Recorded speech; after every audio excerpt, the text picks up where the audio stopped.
Hey, it's the good folks at Comics for Fun and Profit reminding you that nobody Patreons like we Patreon. So join us at C4FAP and go over to Patreon/Comics Fun Profit and sign up at a level of your choosing. There's various tiers with various goodies for you. Something that everyone gets at any level is you get to be a part of our Slack channel community. And you get early and ad-free access to all our episodes. But wait, there's more. So go over to Patreon/Comics Fun Profit and check out all we have to offer. We urge you, sign up today. Aloha, this is Jason from Hawaii. Welcome to a special edition of the Comics for Fun and Profit podcast.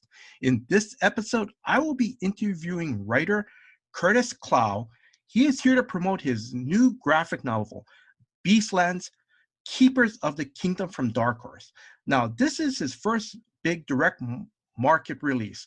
This first volume contains the first 5 issues of his Kickstarter series called, correct me if I'm wrong, it's called just Beastlands. Is that correct? Yep, that's it. Okay. And then it's going to be released on June 29th in comic shops and in bookstores on July 12th. Now, of course, listeners, when you listen to this episode, the book will be out in stores. Ask your local comic shops to order it. If they don't have it, just ask them to order it. Curtis, welcome to the Comics for Fun and Profit podcast. How are you doing today? Hey, Jason, I'm doing good. Thank you very much for having me. No, thank you very much for coming on. Now, I'm just going to give you a little bit of background of your comic book work history. Now, and correct me if I'm wrong at any point, or if you want to add anything, or just feel free to just jump in. Don't worry. All right. So since 2017, Curtis has done 15 successful Kickstarters, and the funding was over $200,000 on this platform. Now, some of Curtis's Kickstarters have included Training Wheels mini issues. That was a 11 by 15 print in 2019. The Wild Cosmos that came out in 2020. That was a Kickstarter. And correct me if I'm wrong, it's now available through Scout Comics. Is that correct? It's not out with Scout Comics yet. We still have 2 more issues on Kickstarter, and then it's going to be released with Scout Comics after that. But Okay. those first few Kickstarters were actually back in 2017. Yeah, that was when Training Wheels and Wild Cosmos was back then. Okay. All right. And then, of course, and then your Beastlands. Now, was that back in 2021 or a little bit? The first, we've done like 7 Beastlands Kickstarters now. The first one was back in 2019. I think we were able to pull off 3 Kickstarters for the first 3 issues back in 2019. And then we came back with the next 2 issues in one Kickstarter in 2020, and it really blew up. And then we've done a music Kickstarter for a theme song for the whole series, where we're doing like a vinyl and full like orchestra theme. I got really lucky for that opportunity. A composer named Nolan Markey, he lives pretty close to me, and he works on like the Star Wars series and stuff. And he was just a fan of the series, and we just became friends. And he ended up making a theme song for Beastlands. Everybody loved it. It got like an amazing reception on YouTube and stuff. And then we did a Kickstarter for like a full album now based on music off of that first volume. And then besides that, we also did another Kickstarter for the first 2 issues of Volume 2, issues 6 and 7. So we've done a lot for Beastlands. Holy cow. Okay, I'm going to go off the cuff. You mentioned that there's a like a kind of a soundtrack. It's on YouTube. Where can listeners find it on YouTube? Because now I Yeah, want to check it out. yeah. No, it sounds amazing. It's like about a 2 or 3 minute song. It's just the Beastlands main theme. So if you YouTube Beastlands main theme song, it should pop up. It's like I said, it's you can see like the orchestra performing. It's the Budapest Scoring Orchestra. They perform that whole theme song, and it's like edited, so you can like watch them perform it. And then they're going to be recording the whole album as well. We're still working on it. It should be done in a few months, but it'll be fun once we have that whole album done. Have like the vinyl release and CD, and then being able to watch all the Budapest orchestra scoring, being able to watch them to perform the whole album. It's just pretty crazy. It's cool. Holy cow. Okay, I'm going off the cuff, and holy cow, this is amazing, Curtis. I mean, we're going to get into your origin a little bit in just shortly, but that's just incredible. I mean, you're already doing all this and yeah, so like I said, but it's just amazing, and I probably will get more into it when we start talking about your Yeah, origin story, no, how you got into comics. Oh my God. it's super surreal. Like I love like themes for like music or for TV and movies. I love like soundtracks and for video games and anime. Oh, So it's super surreal. I don't know if I ever thought I would have like a orchestra performing a theme for my comic. Like that's not anything you ever imagined could happen, especially not this early on in my career. But just yes. super lucky. Made friends with Nolan, and he's a great composer, and just great working with him and collaborating with him, getting to like put my input on the songs and stuff. It's really fun. That's pretty cool. Okay. All right. So I'm gonna slowly start continuing on, and then you did another Kickstarter that was very successful campaign that recently wrapped in May, and that was Majestic Volume One. It's a beautiful fantasy adventure. Is that correct? Yeah, that one actually was this past December. It finished in So- January. Yeah, oh, yeah. okay. That was yeah, Majestic. That was my fourth creator-owned comic series, my newest one. We did the whole graphic novel for that one. That was my first time ever kickstarting like a full graphic novel, about 4 issues of content instead of going like issue by issue. So Yes. it's just an experiment, and it was really successful. And we're still working on that series. We should have it done hopefully this fall. The full graphic novel. Really looking forward to having that finished. And then correct me if I'm wrong, you had another successful Kickstarter that just recently wrapped too. Slightly exaggerated. Number issues 1 to 4. It's a treasure hunt fantasy adventure. Is that correct? Yep, it actually wraps up tomorrow. So by the time this airs, it'll already be out. It wraps up on June 8th, tomorrow, Wednesday. And it's yeah, just another crazy successful one. This one we do issue by issue. This is for the next 2 issues, issues 3 and 4. So it's a 4 issue miniseries. And this is like my third creator owned comic series. It's another fantasy adventure with like whimsical flying sea creatures, talking animals, lots of weird stuff. It's just a really fun series to work on. And then we'll see. It's been like this past Kickstarter that's about to end tomorrow. It's been really successful. So maybe we'll come back for a volume 2. We left the ending open so we could do more in this world if we want. Wow, that's great. Now, okay. Um, I'm gonna ask, did I miss anything, or do you want to add anything to your incredible list? No, I think you got it covered. Besides that, I just do some video game writing work. I do some freelance work, some stuff that's not announced yet. Working on like a webcomic original for a big company that's not announced yet, and just pitching to some of my favorite companies. So hopefully in the future I'll have more to share. But for now, that's most of it. No, but I mean, like I said, we'll touch upon your origin story in a bit, but it's just amazing what you've done in literally in 5 years. Yeah. It's amazing. So okay, all right.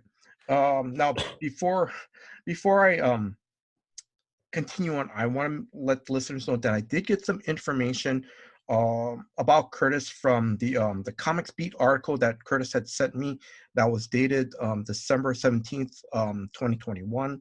And I also got some information, the background information on Curtis from a podcast called Why Comics. That was episode 78 that just came out on May 4th of 2022. Now, Curtis, where can listeners follow you on social media? Yeah, I'm at Curtis Clow. So just my name on Twitter, Instagram, and I have a Facebook page as well. And my company is toinfinitystudios.com, and I have a portfolio, curtisclow.com. Okay.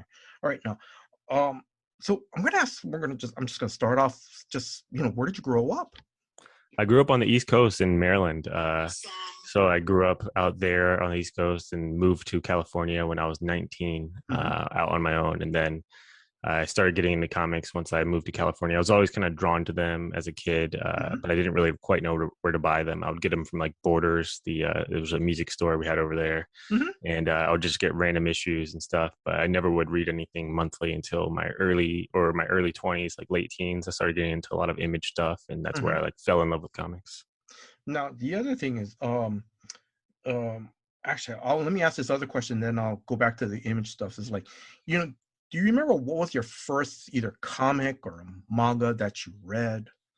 As a kid, It had to be like a Spider-Man or Wolverine. I Hmm. remember I got like a Silver Surfer comic from like Burger King, so it might have been Yeah. that one too.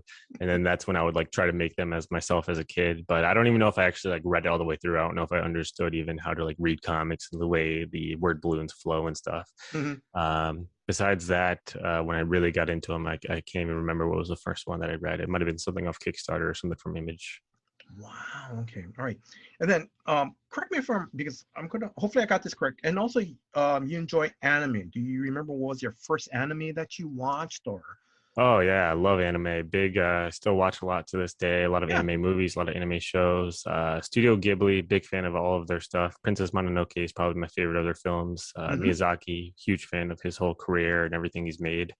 But Princess Mononoke might be the first like anime movie I've watched. I remember as a kid watching that. I grew up in the '90s, and that came out I think late '90s. I want to say. Hmm. But Pokemon, if Pokemon counts as anime, that's another Yeah. show that grew up watching that. Cowboy Bebop, Samurai Champloo, two of my favorites, all-time favorites too, that came out back then that I really loved. Oh, okay. All right. Now I'm gonna kind of go back to that you read, that you were reading Image comics and stuff because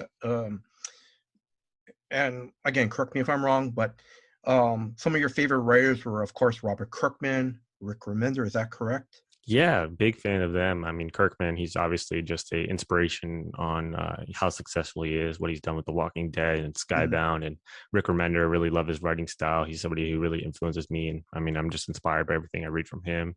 Cy Spurrier is another writer that I just really love all of his work, all of his like fantasy stuff, Coda, Step by Bloody Step. But yeah, there's just so many great writers out there and that have come before me that I can look at their careers and really get inspired by and try to follow what they've done. Yeah. Now I'm going to ask, did you ever meet them in person, whether at a con or at a store signing or? No, never. I mean, it'd be cool. Maybe now that I'm going to a lot of conventions and stuff, I almost feel like they're so big that they don't go to many conventions anymore. Yeah.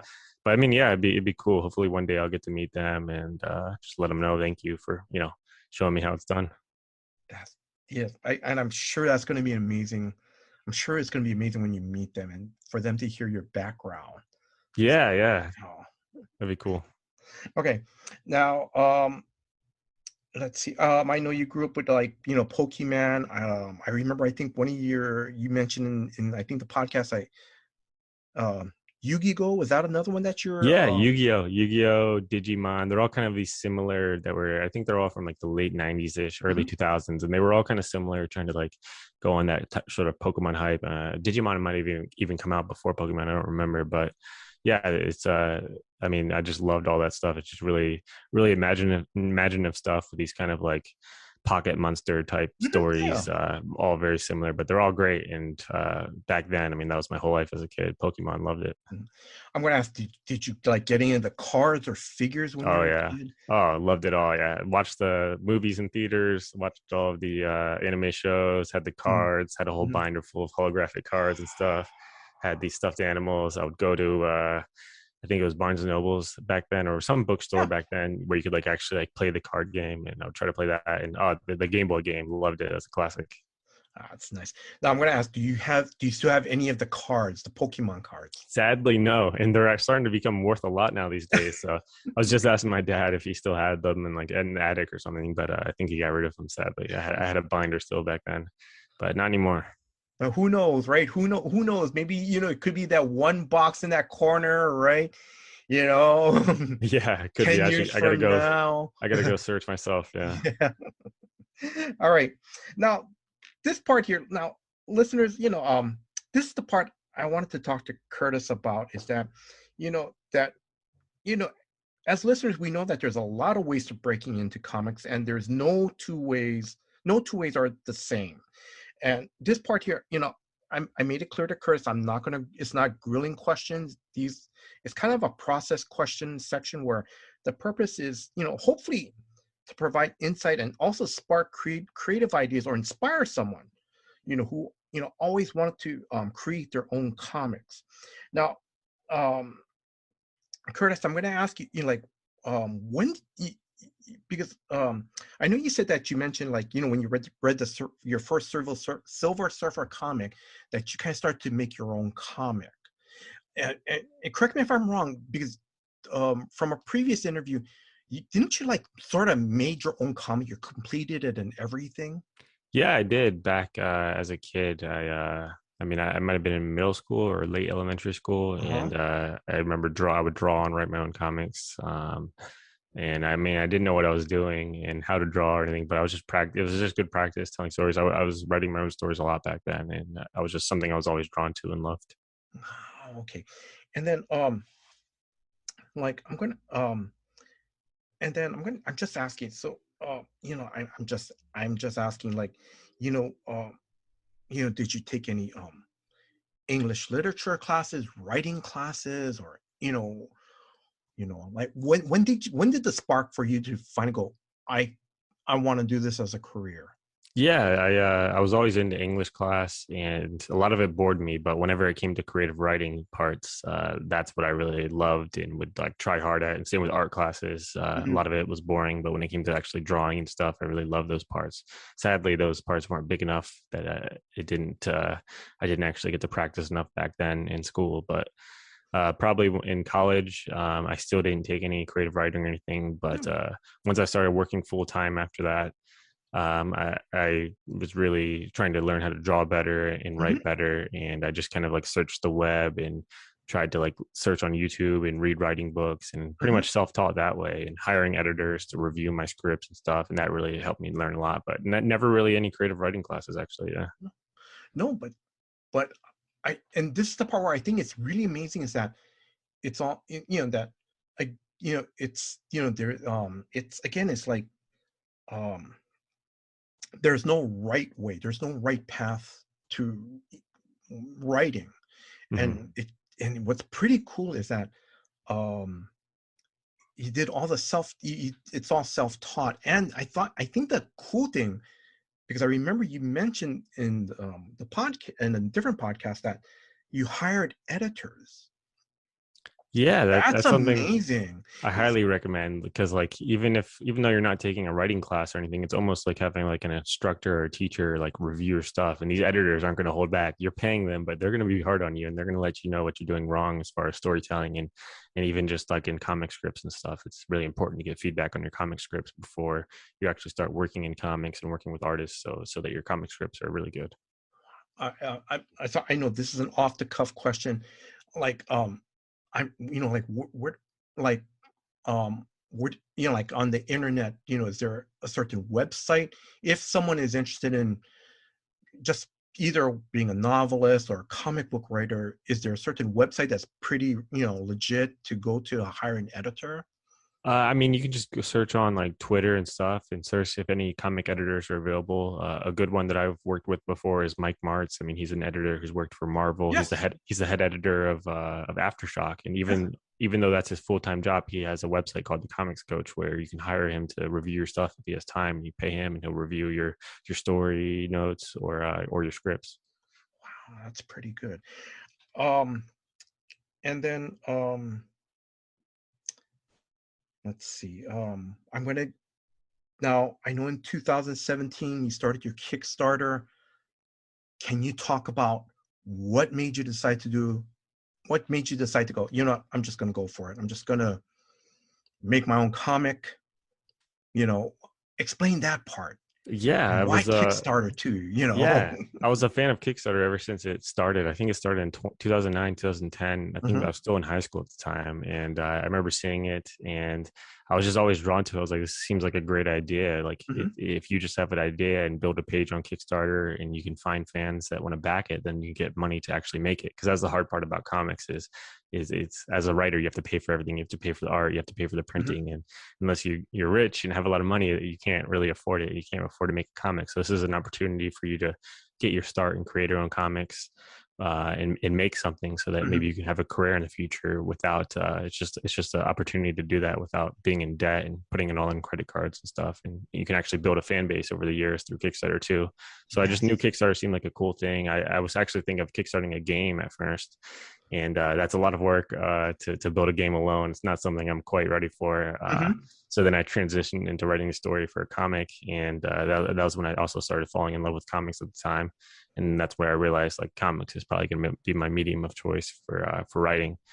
And then it was a lot of, I mean, I probably had the idea to do it for a year or two before actually launching in 2017. It was Mm-hmm. just a lot of prep and a lot of work, a lot of Mm-hmm. mistakes, working with artists, finding new Mm-hmm. artists, and then finally was ready to just launch it. And you just Mm-hmm. had to do it. And luckily it worked out. It was a grind, but I think we got funded on one of the last days for that first Wild Cosmos Kickstarter. But it was a grind, but it worked out. We got funded. We did it. Mm-hmm. Wow. Um, I just wanted to I just wanted to ask where is my question? Did you like, before you started your Kickstarter, like you said, you're toying around the idea at first. Did you prepare, how did you prepare to do a Kickstarter launch? Did you, look through the internet for, a Kickstarter tutorial or anything like that? Or, Definitely, yeah. There's a good podcast called Comics Launch with Tyler James where he really gives, like, he's got over like I think 300 episodes now that are just all about launching comics on Kickstarter. So back then I just listened to all that content. I found a blog from Jason Brubaker. He was a guy who used to make a comic blog, and then he would give like helpful advice on his blog about making comics and Kickstarter. And he launched a bunch of really successful Kickstarters. And then also just by backing Kickstarters, like I just backed a bunch to try to learn from them and see what they were doing right, see what I could improve. And my first Kickstarter was actually for the training rails. It was just a mini print. So I started really small. It was like 12 backers, a couple Mhm. $100s. And that was my way to kind of just learn the Kickstarter, just learn how Kickstarter works and get, just improve myself. And then later that year, we actually came back and did the Wild Cosmos issue 1. So just starting small and then, coming back later that year with that full issue. Holy cow, I have to say that is amazing. I mean, that is amazing because I mean, you know, you prep, because it's, and like I said, Curtis, when I was looking through your background, listening to the interview, it's just amazing what you did and how to break into comics. And it wasn't just because you had a plan of, okay, I want to write comics, but I know I can't just write and throw it out there. I need to have some professional guidance. And you reached out to editors, which is kind of scary because you're kind of going, I think my writing's okay. And someone's going to go, no, no, no, yeah, this looks pretty good. No, no, Yeah, definitely scary. I mean, you're getting feedback on but I mean, you learn a lot. Like Yes. those And first times working with editors, it wasn't always great. Like a lot of my stuff needed the feedback, and luckily, I think even now, like the more you make with every issue, you're just improving your craft, you're getting better at writing. yes. So I think my work's only getting better now compared to a few years ago. And I think the other thing too, Curtis, is that what's more amazing is that you're open to creative criticism. You want Definitely. to, okay, I want to do this, and I know I'm going to get hard hits, but I'm going to do it because I need to see, because if I want my fan base to grow, if I want to stretch as a writer, I need to see, where I need to improve. Definitely, yeah. I mean, especially from professionals like Mike March or any of these other great editors, if I'm able to get feedback from them, and then I definitely am open to that criticism and take it. You got to take it well. You can't shy away from criticism. Now, should you be taking critique from like everybody online who might not like something from every reader? No, Yeah. but from these professionals who know what they're talking about, then definitely like you need to listen to criticism, and it's only going to make your work better. As hard as it is to take criticism, like I want my stuff to be good, and I want to, I want my work to speak for itself, and for people to like it, and for people to respect it, and for it to be good. So the only way to do that is to work with these great editors and take that criticism and improve.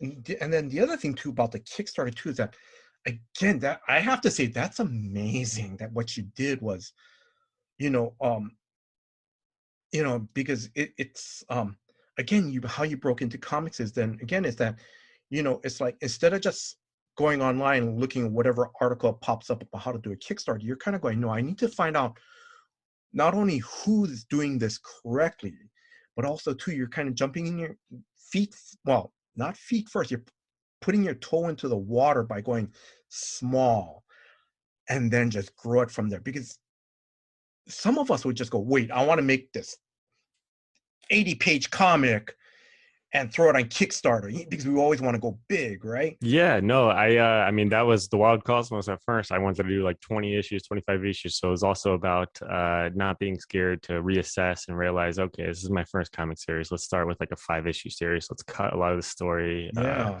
It's probably not my best story anyways. It's my first series. I'm still really proud of it. It was the best work I could do at the time. But yeah, definitely starting small. Don't try to write a 80 issue series or anything for your first one. Just start small. Right. And then let's see. Um, before I continue on, this is an off the cuff question. Do you have any advice to, any listener who's like, they're going, I really want to write comics. I remember, doing pretty well in creative writing class to start a Kickstarter. Any creative advice or any inspirational advice or anything?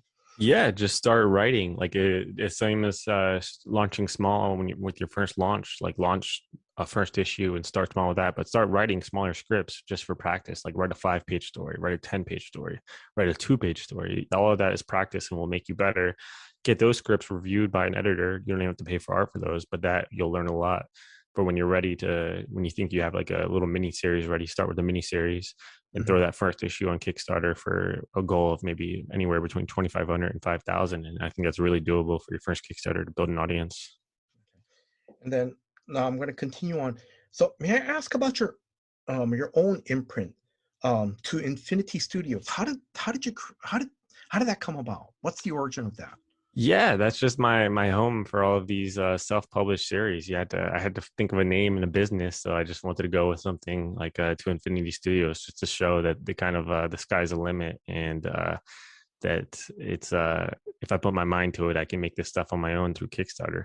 Now, of course, I would love to always partner with these great publishers. That's what we did, Beastlands and Dark Horse. Yes. It started with being self-published through my own imprint, but yeah, it's just my home where I can build this stuff through Kickstarter and publish it myself. I have a lot of experience doing that through Kickstarter, like you said, with the 15 Kickstarter. So it's all published under my imprint to Infinity Studios. But like I have to, again, Curtis, like I said, every so often you're going to hear, that's amazing, especially with 15 successful Kickstarters in 5 years.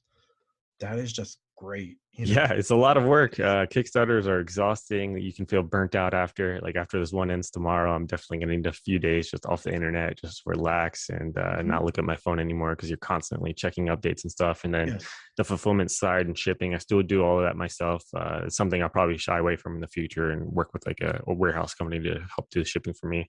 But for now, I still touch every book, wrap every package, and bag every comic. It's a lot of work, but worth it for sure.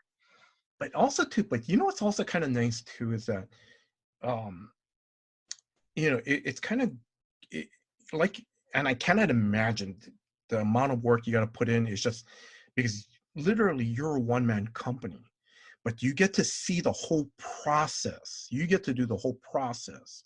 So, and I don't know, maybe I have no idea, but what I'm just trying to say is that, so when you start working for some of the larger companies, at least you might have an idea of how the system works. At least some idea. Totally. Yeah. I think it's like all of this experience has really helped me and helped to prepare me for the future, where like right now with this Dark Horse trade, like I don't have to do all that. I don't have to ship all the books and stuff. Yes. But now that I have experience printing books and shipping, like I was able to give a lot of input in the book design for Dark Horse, where I really wanted it to be like a soft matte cover, spot gloss. And I just know a lot about book design that I learned from self-publishing. But also like when you get to the point where you're working with publishers like Image, where you have to do a lot of that. They're not holding your hand. You don't have editors. If you're not at one of the imprints, then you're responsible for the marketing. You're responsible for all that. I think Kickstarter is like the best course you could take in working with Image. Like I definitely think I'm ready to work with Image and just do it all myself and put it out. Like I have a lot of experience doing that. Oh, I'm sorry. I'm going to go back to one Kickstarter question I forgot to ask you.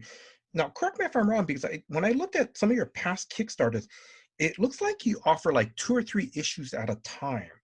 I think that's pretty cool. So, is there a reasoning behind doing that, or is it okay? Yeah, I started doing that for Beastlands 4 and 5, and the reasoning is it's just Kickstarters are a lot of work and take a lot of time. Like you said, sometimes they run for 30 days, or I've done shorter, but I try to stick around that 25 to 30 days. Mhm. And then you have to fulfill it before launching a new one for that series. So instead, why not get 2 issues done for the series? And then you're kind of killing two birds with one stone, as they say. Like you're Yes. kind of getting two things done. And you're also saving shipping on your backers, like for international backers. Instead of them having to pay for international shipping for issue 4 and then pay again for issue 5, it's about the same cost for shipping. Like 2 comics don't weigh that much, so they only have to Mhm. pay that one shipping fee. They'll get 2 books, and you're just really getting a lot done quicker rather than spending a year to do one Kickstarter for issue 4, then another Kickstarter Yes. for issue 5. You're just getting it done at both. So that's the one downside of Kickstarters, how long they take, how much work they are. But if you can Mhm. knock out 2 or 3 issues in one Kickstarter, then I think it's just only beneficial, especially at the point now where I've really built up my audience. It's Yes. definitely something you have to build to. You can't start out doing that. But now that I've built up the audience and they trust me, they know they're going to get their books and they know the quality. So I think I'm at the point where I can start doing these bigger Kickstarters. That's pretty cool. All right. I'm going to ask you, how excited were you to see your name on your first Kickstarter comic? Oh, it's nothing better, man. Very excited to see Mhm. that first printed book. Very cool. Very similar to now.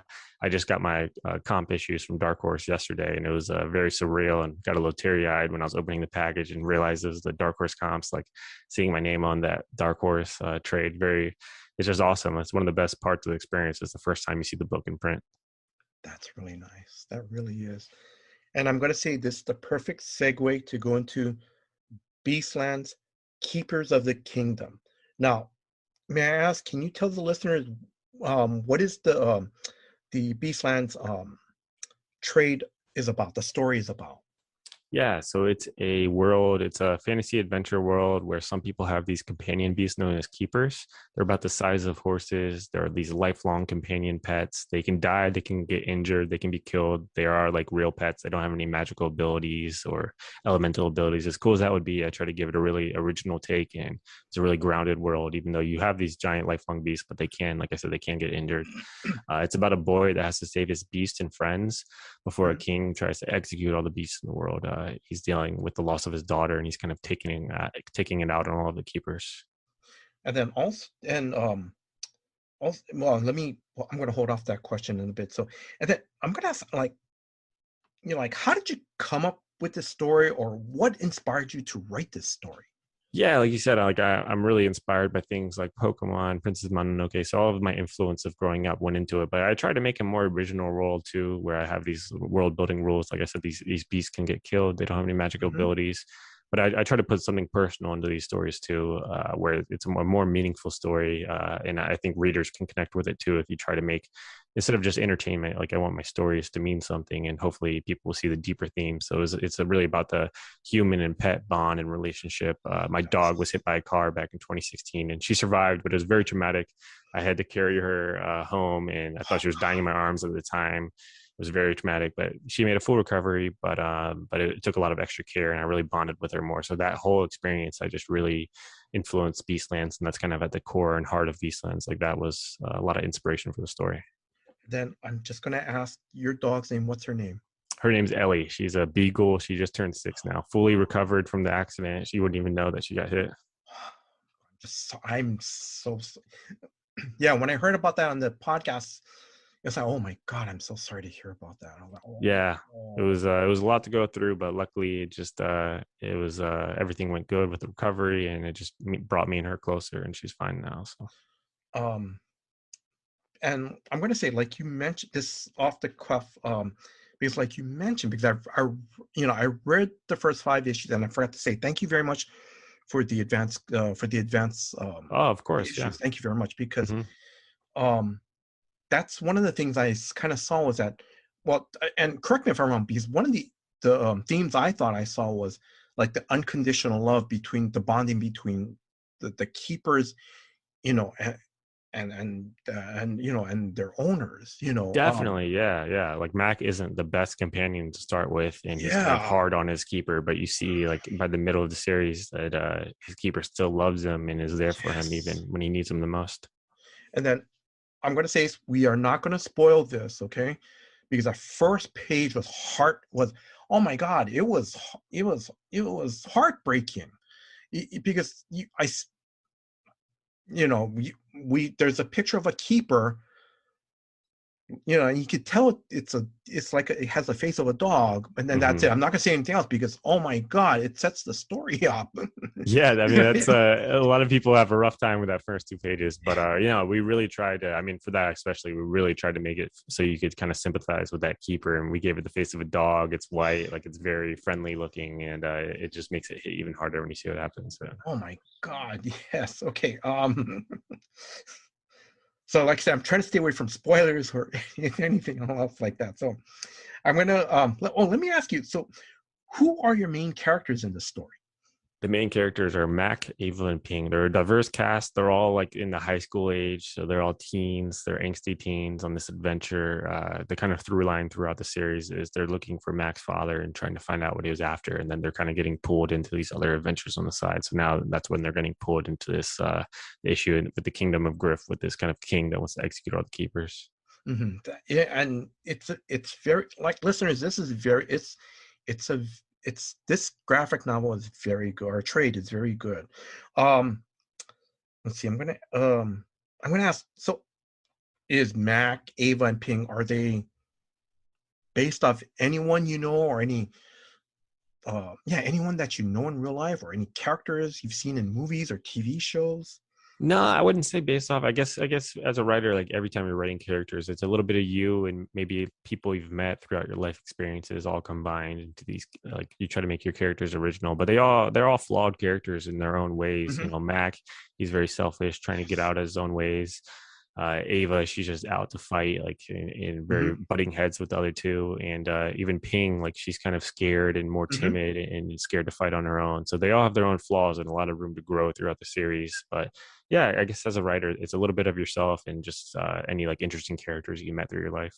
Okay, and then I'm going to go back to actually I'll go through all this, either whether it's the character designs of Mac, Ava, Ping, or the king, or even the keepers. How did you come up with these designs? Oh, that's a lot of just my co-creator Joe. She's an amazing artist, and I would give her my ideas for the story and the world. When we first started working, I gave her ideas for these characters, their weapons and their costumes, and then she would send me back character concepts, and she would send me back a few different options. And some of them would be more fantasy, some of them would be more realistic medieval, and we usually ended up somewhere in the middle. So it has kind of an original look and feel, but you can still kind of see that grounded medieval look, and I think it just fits Yes, the series perfect. yes, it does. And then now your artist, I'm going to try to pronounce her name correctly. Excuse me. Um, Jo Ming Guang. Is that correct? I'm not I've sure. never heard it or asked her how to pronounce it, but I think Jo Myung Mhm. is how. Sorry if I'm getting that wrong too. Oh, But I think it's how. yeah, me too. Um, and then how did you guys team up? I just found her work through Twitter. I saw some comic pages she did for commissions and obviously loved her work. She's an amazing artist. And at the time, she was working in the video game industry doing concepts and stuff, I think. And she actually had never drawn a comic before. I Mhm. saw those commission pages, but they were just commissions. Like it wasn't from actually comic work. So I reached out to her and I told her about the Beastlands idea. Like I knew her style would be perfect for this world and for the story. And she took a little time to think about it, and luckily she agreed, and we started working on character designs and got into the story. And now she works on comics full time. Like I think this is her full time job now. She's done stories for Boom Studios. She's done a few books for them, and working Mhm. on other stuff too besides Beastlands. So it's just really lucky. Just happened to find her work on social media. Yeah, and then before I give my compliments on her art style, I'm just gonna ask, may I ask for the listeners, because this, of course, is an audio podcast. Can you just describe her art style? Yeah, to describe it, it almost has like an anime feel, Mm-hmm. like a mix of anime and American, like American comics. Yes. It's a very mix of those two, and she colors all of her own work. Like it's really rare to work with an artist where they color and do the line work, and she's exceptional at both. Like her pages are beautiful, her character Yes. designs, everyth's beautiful. So just super lucky to have a co-creator like that. Yes. I mean, because I've seen, like the splash, when Joe did the beautiful splash page of, when Mac is, looking down in the kingdom of Griff at the end of the first issue, it's amazing. Yeah. Oh yeah, it blows your It's mind. I mean, I it's just feel lucky. breathtaking. I mean, Sorry. that's another one of the favorite parts of being a comic writer is working with these amazing artists, and you get to see the art first sent right to your inbox, and just checking it. Whether you see it once a week or every 2 weeks, it just makes your day when you get to see that beautiful art for the first time. Really fun. Yes, and then and like you said, Joe does her coloring, and I I'm trying to remember. I want to say I think it was issue 4, um, in the trade where I think it was Ping. There was a splash page of Ping is on the ground, and then there are all these other keepers around Ping, and like I remember seeing an elephant, like sort of an elephant-like figure and stuff. But the cool thing about Joel's artwork and the colors is that the colors made it almost like for Ping to kind of look like it was some type of a dream state or something. It was really nice. Yeah, I mean that's a beautiful spread where you see all the beasts around her and they're kind of saving her. And yeah, I mean that was fun. Just we didn't do like full character designs for all of those keepers and Mhm, beasts, but it was just in my panel descriptions I gave ideas, and yeah, she just always comes back with something better than I even had in mind. mhm. Um, I'm just gonna go back to one question I want to ask was, um, actually a couple questions. Actually, yeah. So, for Beastlands, I know you talked about a little bit about, this is how, it's going to be sort of medieval times, the characters and so forth. You know, did you like have your own? Did you write out your own Bible, or did you have like an outline of, okay, this is who Mac is, this is what the keepers are. They're not magical creatures. They can look like this Yeah, and this. definitely. Yeah, you have those kind of an outline and a lot of story info I write out either in Google Docs or with freehand, where you have to write these kind of character descriptions and outline for the story, and then a lot of world building stuff. Like it's definitely good to get that stuff down and write it in stone and kind of follow those rules, Hmm. especially when you're building a brand new world, fantasy world like this. Like you need to get those rules down. It only helps the world and make it feel more realistic. Yes, and then also too, now correct me if I'm wrong. I know you guys created a map of the world, right? As like one of the Kickstarter tier rewards. Is that correct? Yeah, that was really fun. That was for the Kickstarter for Beastlands 4 and 5. I got to work with a cartographer and he helped me. He drew the map. It was really beautiful. It's going to be printed in our Dark Horse trade, actually, right in the front. So really cool to have it printed in that. And we did for the Kickstarter reward, we did like a really high quality textured paper print of the map. And I got to collaborate with him and kind of help draw it out. And then I had to like name everything and give ideas. So it was a very collaborative process, but a lot of fun. Really cool. Just another thing that's just really cool to make a map for your world. A lot of fun. Holy cow. I have to say, this is amazing. You have a theme song, you have a cartographer that made the map. That is so cool. How did you Yeah, it's get a hold awesome. of him? It was a lot of work to find like a good cartographer that I went to work with, and it's not something I took lightly. Like I searched for a while online. I think I ended up finding him on maybe ArtStation, seeing some of his work, and luckily he was available and really liked Beastlands and was happy to work on it. That is so cool. Curtis, I have to say, um, you have it's really cool that you have this strong integrity, to make sure that when your product comes out, you want to make sure you get the best people. It really shows. That's great. Yeah, no, definitely. Like I want things to be. I'm a really big fan of quality stuff, and I want to work with people who are excited to work on the project. So if it takes a little longer to find someone or it costs a little extra, like it's fine with me. And the most important thing is the quality first. Okay, that's pretty cool. Okay, now one of the other rewards, that we talked to, you mentioned about the Kickstarter rewards for the Beastlands, Kickstarter. Now, in issue 3, there was a page at the end where it said "In memory of Molly." May I ask, can you talk about that?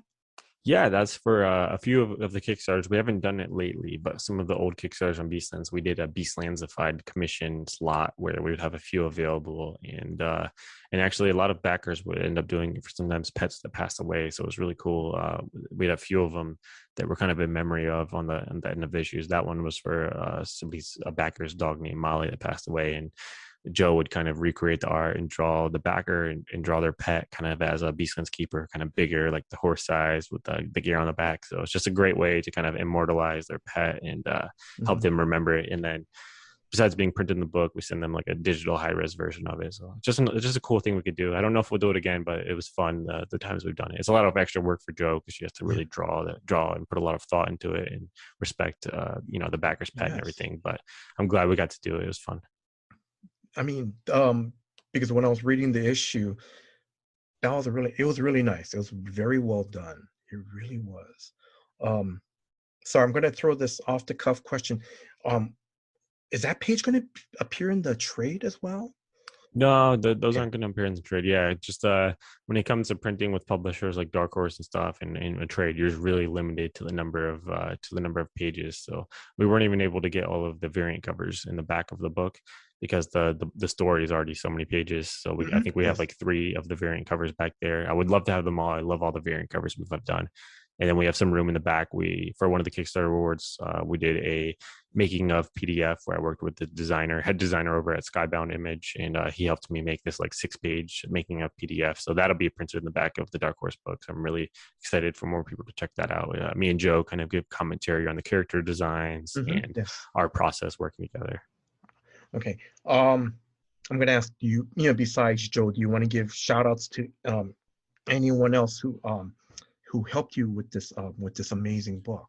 Yeah, Lorenzo Blangardo, he does all of my logos. He's that Beastlands logo. He does all of my creator-owned comic logos so far. Milan Vasek, he's the cartographer who did the Beastlands map. Mike Mars helped me with some editing on the early issues, so can't thank him enough. Greg Miller and Michael Moretti to give us some pull quotes that are on the back of the book. So and our Dark Horse editor Connor Knudsen, he's the whole one that put this deal together with Dark Horse. So I mean, I can't thank him enough for everything. Off the cuff question, so how did you team up with Dark Horse? How did that happen? Yeah, they reached out to me back probably before the pandemic, and it was a long time talking with them. And I think we actually signed the contracts for Beastlands before the pandemic even started. So it was a while. We had this in works for a while, and they just had to wait for us to finish issues 1 through 5, which took some time on Kickstarter. Like I said, Kickstarters take a lot of time, so they had to wait for us to finish it. And then even after we finished it, they wanted a lot of lead up and marketing time to kind of promote it and get it ready. Now we're almost here, like less than a month before it comes out now. Yeah. How excited were you when Dark Horse came knocking on your door? Oh man, at the time I had only done Kickstarter work, so it was just a dream come true to have a publisher. Like, just thought that it could happen. Like maybe I'm talking with them. I still had to pitch it to them, and they had to take it up the ranks with all the editors. And Mike Richardson had to give the final approval. He's the head of Dark Horse, the founder.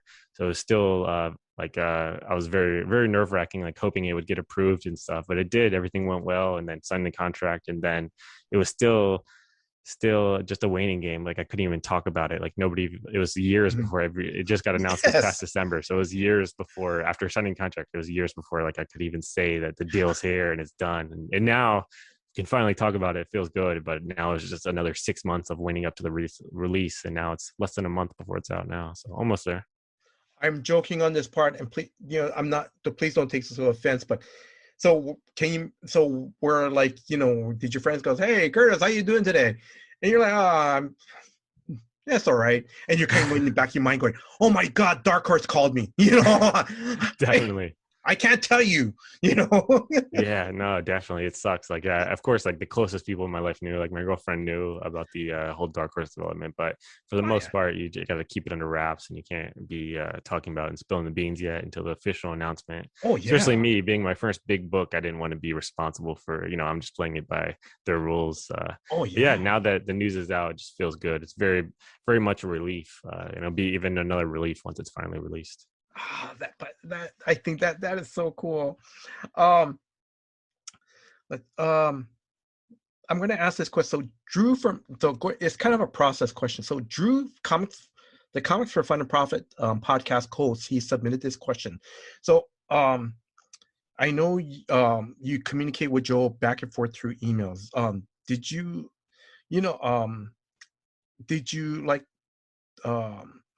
you give complete scripts to Joe, or how did that work? How did that process work? Yeah, I write complete comic scripts where I page by page, panel by panel, dialogue in every panel, panel descriptions, and so that's just my writing style. For the Mhm, most part, that's kind of the standard in comics. Just writing full scripts like that. But I leave a lot of room, like where I'm open to her making any changes. Like mhm. I completely trust her, and she'll send back thumbnails, and then I can give any changes from that, and send back inks, and I can give any changes to that, and then colors. But at this point, we've been working together since late 2018. Like it's a pretty smooth Wow. process. It's just Mhm. sending her the script, getting back awesome thumbnails. Like, okay, go ahead for the inks, and then Yeah. another. Like I rarely have to change anything. It's very smooth and just a treat to see her art. And yeah, she translates the scripts. English is not her first language. She's from Mhm. South Korea, so we just communicate through emails. But I mean, her English is amazing. Like, luckily, she speaks a second language. Like, I only speak one language, and we've been Mhm. able to make it work. And I think it's a pretty smooth process now. That's pretty cool. Now, um, so I know you are a big anime fan. Um, Now, also to let listeners know, like, in issue two, and the reason why I'm going to ask this next question is, I know in issue two, I saw a brown rabbit.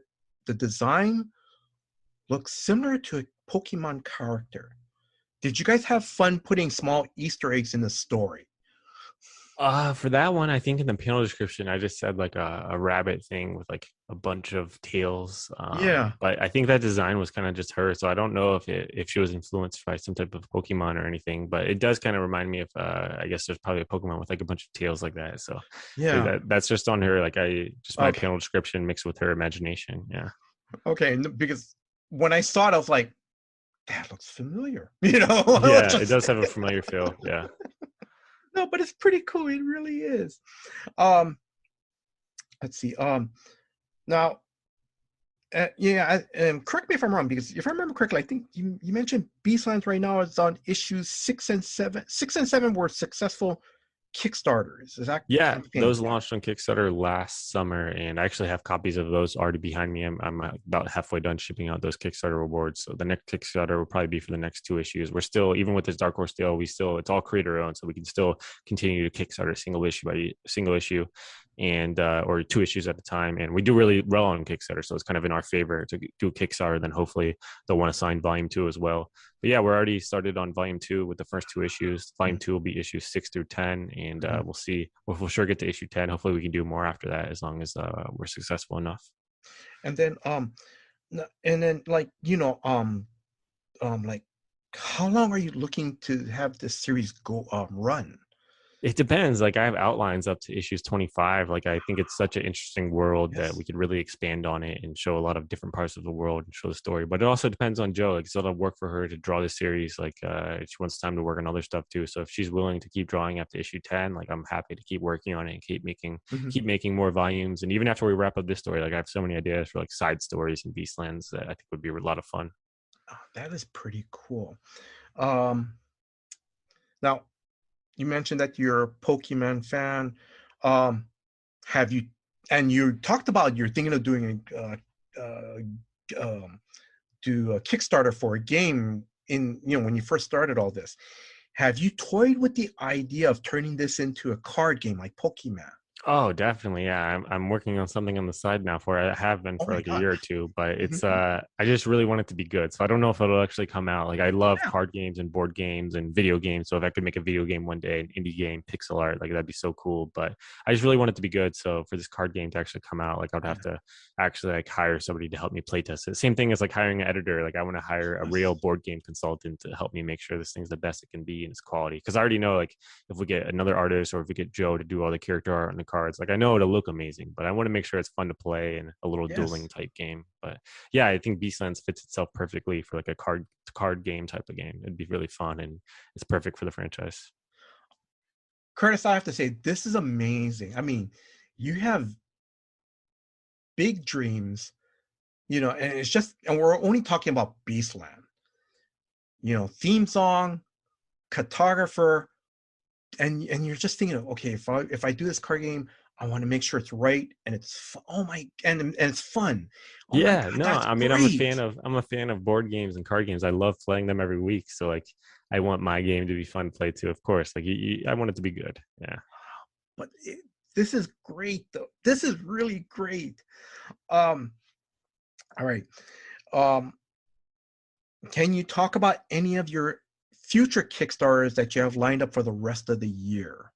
Yeah, so this one ends tomorrow, and it'll be a little bit of relaxation before I'm thinking about a next Kickstarter. But I'm sure I'll be back on there in a few months. I'm not sure which series it'll be. I'm trying to get the last 2 issues of Wild Cosmos on Kickstarter soon, either that or maybe the next 2 of Beastlands. It'll be one of those next, probably. Yeah. Okay, all right. Now I'm slowly wrapping this up. So now I'm joking on this part. Okay, so if Robert Kirkman, you know, listens to this podcast, and let's be honest, he doesn't, because he's too busy. But let's just say Hey, I'll send it to him. he sends this on the feed, all right? He hears this interview and and he calls you personally, not a representative, not a secretary. He personally calls you, go, Curtis, how would you like to write a story for Skybound? Do you have, and no spoilers, do you have a couple pitches ready? Yeah, oh, of course. As a writer, I have a notebook full of ideas, and then many of those ideas that I'll never get to, you only get to write so many stories in your lifetime. So I'm sure a lot of that notebook I have filled, but even that, I've already taken some of my most favorite ideas and that I think have the most potential out of that notebook and already putting them in pitch form. So that's like one of my dream publishers, Image, and I love Skybound and Kirkman, so that'd be a dream come true to get a story out with them, and it'd be cool to like try to get like a sci-fi or fantasy pitch out with them. That'd be really awesome. Already have ideas in the works for that. So all right, okay. If Kirkman's listening, just give me a call. All right. What is the most fun or exciting thing you love about creating comics? Oh man, that is just like a collaborative process. Like you're working with such a small team and a lot of other things in Hollywood, like movies and TV and these bigger video games, like AAA video games. It's such a big team, and throughout the process, a lot of it probably gets watered down with so many people giving input. With this, it's such a small team that you don't have any executives or anything trying to change it. Like it's just how me and Joe want it, and our letter and stuff, and the designer. Like it's such a small team. It's such an authentic story. It's not getting watered down. It's what we want to make. All right. Favorite convention moment, either as a fan or a creator? Oh man, that's a good question. Favorite convention moment. I would probably just say when people are just excited to come buy your books, when people are returning, they bought it at a convention before, or they bought it from Kickstarter and then meet you at a convention and they tell you how much they loved it and want to buy more. They come back every year to see you to buy more. Like that's just nothing better than that. And then even I went to Rose City Comic Con in Portland once, and somebody bought my comics there, and then they sent me a message on Kickstarter. They actually backed their first Kickstarter to support me after buying my stuff at the convention. So stuff like that is just really cool. Just seeing the support, and everybody's so friendly and nice. It's really cool. That is pretty cool. All right. Do you have a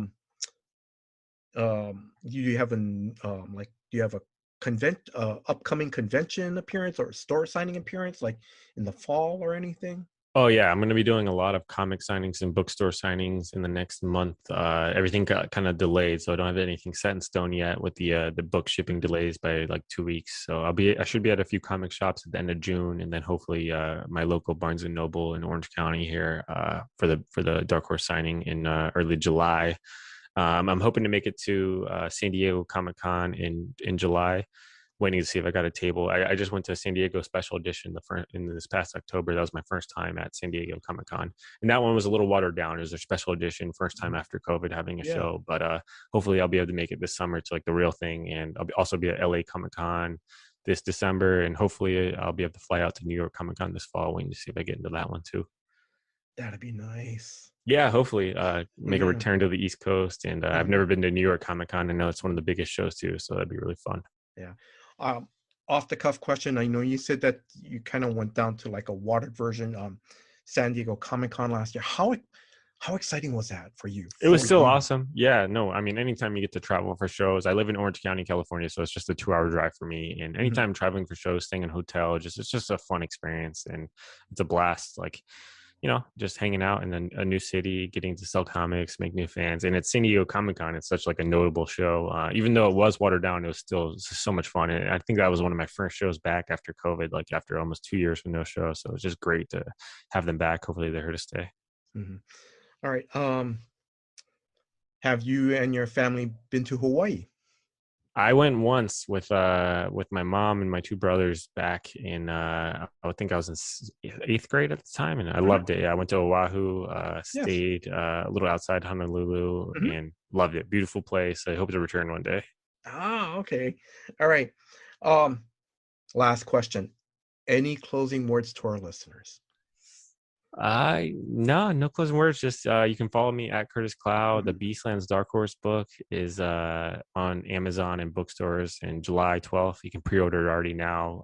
You can get it early, 2 weeks early on June 29th. If you talk to your local comic book shop, always good to support them. And you can call them to order it now. Other than that, I think that's about it. So, now, for listeners, I've read the first 5 issues of Beastlands.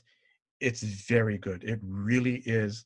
To me, there's a lot of layers in the story. As I touched upon, it's like in the unconditional love and bond between an owner and their keeper. It's very good. To me, also too, it's about how two people deal with personal loss. It's very good. Yeah. So thank you. I'm really glad you enjoyed it. That's just awesome to hear. No, just that, Curtis. I just want to, Curtis. I wish you all the success with Beastlands, Keepers of the Kingdom, and I wish you all the continuing success with your future Kickstarter campaigns. Thank you. I appreciate it. And mahalo. Thank you in Hawaiian for your time and giving me the opportunity to interview you. If you are a new comic book reader or a lifelong comic book reader, please check out Beastland, Keepers of the Kingdom from Dark Horse. It's a trade paperback that will be released on June 29th in comic shops and in bookstores on July 12th. Or when you listen to this episode, it's out in stores right now. If your local comic shop doesn't have it at that time, please ask them to order it. I want to thank Drew, the co-host of Comics for Fun and Profit, for putting this episode together. Drew, thank you very much for all your hard work behind the scenes. Thank you very much. And if you are a new listener, please check out new episodes of Comics for Fun and Profit that comes out every Saturday. And I want to thank you, the listeners. Thank you very much for your time. Thank you for listening to this episode. Until next time, guys. Aloha. Our LCS is Cowabunga Comics out of Oconomowoc, Wisconsin, and their mail order company, Deep Discount Comics. And we went there, and we were actually invoice number 00001. We were the very first their very first customer, which was kind of cool. They've been nothing short of fantastic, customer service wise. Discounts, they were very close, if not the same or better than DCBS on a lot of things. Over and above customer service wise, always taking care of us, going the extra mile, so responsive, getting instantaneous responses back to questions about things, and to the point where knowing the stuff you like and anticipating your needs and having it suggested that you might want to add this to your order already before you even have to think about it. That's kind of cool. Really quality experience. So we love working with Cowabunga and Deep Discount, and that's why they're in our show notes every single episode and have been for hundreds and hundreds and hundreds of episodes. That we leave them there because we like them. They're cool, good people. That's why they're in there. By God, they'd tell you to, if you've got a local comic book shop that you love, stay with them, because everybody needs to support their local comic shops. But if you're looking, check them out. You can check them out in the show notes. There's plenty of ways to get a hold of them. Either get on their list, just so you can check and see what kind of FOC and pre-order stuff they have and the discounts, and they'll send it to you each month, get you on that email list. And you can check out their shop, because they have a great shop of exclusive Cowabunga variants. Amazing stuff. Yes, they've always been there for us, and we take them for granted. So There you go. Now you know.